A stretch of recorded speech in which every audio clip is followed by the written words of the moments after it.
श्री शिवाय नमस्तु। एक बात बहुत ध्यान लगाकर सुनिएगा। एक बेलपत्री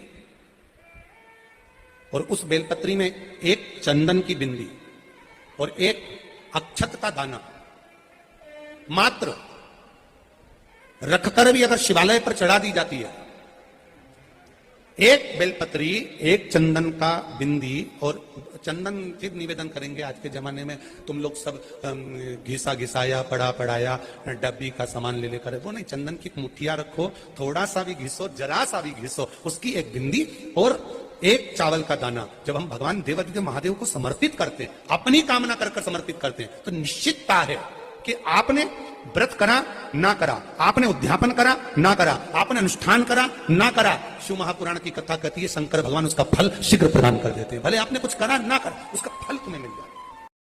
आराधना में तुम लीन हो। महाराज, दुनिया के लोग नहीं समझते कि शंकर पर जल चढ़ाने का क्या लाभ है। शिव महापुराण कहती है अगर एक दिन शिव महापुराण की कथा बुधवार के दिन अगर शंकर पर एक दिन अगर शंकर के मंदिर में जल चढ़ाया जाए तो नारी का अखंड सौभाग्य होता है। चढ़ाओ एक लोटा जल। कभी कभी अगर ऐसा लगे जीवन में कि दुख बहुत ज्यादा आ गया है, बहुत तकलीफ आ गई है, तो लाल चंदन को घिसकर उस लाल चंदन का लेपन भगवान शंकर पर कर फिर पानी चढ़ाओ। अगर कोई संकट भारी है और निकट रहा, जैसे किसी नारी का गर्भ नहीं ठहर रहा, 15 साल हो गए, 20 साल हो गए, 25 साल, जैसे इसने लिखा एक माता ने कि 18 साल की बेटी हो गई थी पर संतान में पुत्र नहीं, तो उसने भाव से कथा सुनी।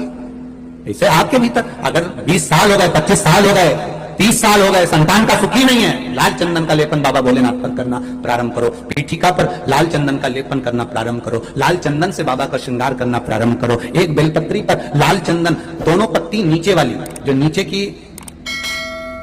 की जो 2 पत्ती होती है इस पे लाल चंदन और बीच वाली पत्ती पर पीला चंदन लगाकर बाबा के शिवलिंग को समर्पित करिए। बाबा से प्रार्थना करिए, रोज प्रार्थना करो। परंतु एक बात का स्मरण रहे, 25 साल हो गए, 20 साल हो गए, 30 साल हो गए, संतान नहीं, तो पहले जल से अभिषेक कराना, अभिषेक कराकर उस जल का आचमन करने के बाद हाथ को खासा करना, धोना, उसके बाद में फिर वापिस बाबा का स्नान कराओ, फिर चंदन का लेपन कराओ, फिर एक लोटा जल चढ़ाकर बाबा का स्नान कराओ। बाबा का बड़ा सुंदर भाव से लाल चंदन से जो अभिषेक करता है, बाबा को लेपन कर फिर जल चढ़ समर्पित करता है, निश्चित है उसकी गोदी मेरा देवादिदेव महादेव जरूर भरता है। निश्चितता है, निश्चितता है।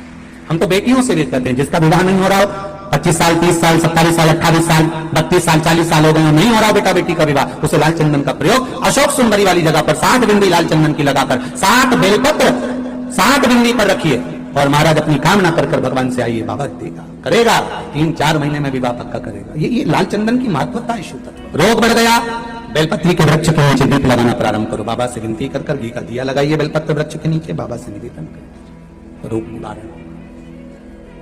महापुराण तो यहां तक कहती है कि आपका कोई काम अटक रहा है, कोई काम नहीं हो रहा, बहुत परेशान हो गए, बहुत थक गए, उस काम के लिए सबके हाथ भी जोड़ लिए, सबके पास होकर आ गए, पर वो काम बढ़ ही नहीं रहा, तो निवेदन करते हैं गंगा के जल में एकादशी के दिन 7 बेलपत्री डालकर जो नंदीश्वर भगवान अर्थात जो शंकर जी के शिवलिंग के सामने नंदी होता है, उस नंदी के चरण पर गंगा का जल चढ़ाकर बेलपत्री शिव पर समर्पित कर देता है, उसके घर में रुपया रुकना चालू हो जाता है, फिर वो गलत जगह पर नहीं जाता, गलत स्थान पर वो धन जाएगा ही नहीं।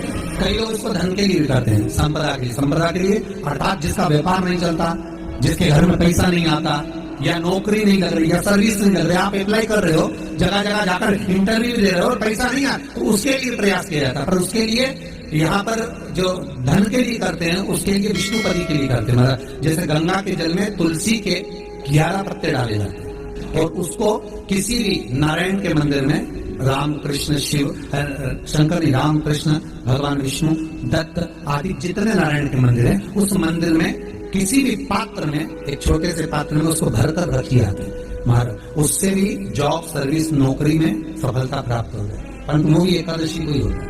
कुछ देर तक पात्र को रखा जाता है, फिर वही पात्र का जल किसी भी वृक्ष के नीचे डाल दिया जाता है, उससे भी नौकरी के लिए फायदा मिलता है। गंगा का जल कोई साधारण नहीं। बेटा अगर व्यसन में पड़ा हुआ है, मदिरापान में पड़ा हुआ है, मांसाहार में, जुए आदि में जा रहा है, तुम्हें लग रहा है कि मेरा बेटा गलत मार्ग पर जा रहा है, ये मित्र दोस्ती गलत हो रही है, वो सही जगह पर आ जाए। करना है एकादशी। जिसके यहाँ लक्ष्मी नहीं गिरती हो, पैसा घर में नहीं आता हो, बहुत चिंता लगी रहती हो, लक्ष्मी से जुड़ी हुई, व्यापार से जुड़ी हुई, पैसा आ ही नहीं रहा, बहुत मेहनत लग रहा है। सोमवार की सोमवार 5 सोमवार बेलपत्री के पेड़ के नीचे एक घी का दिया लगाना चालू कर दीजिए। शाम के समय थोड़ी सी मिट्टी बेलपत्री के पेड़ के नीचे उठा कर लिया, घर के अंदर लाकर इतनी सी मिट्टी लाकर पटक दीजिए। 5 सोमवार करके देखो, छठे सोमवार करने की जरूरत नहीं पड़ेगी, व्यापार अपने आप बढ़ना चालू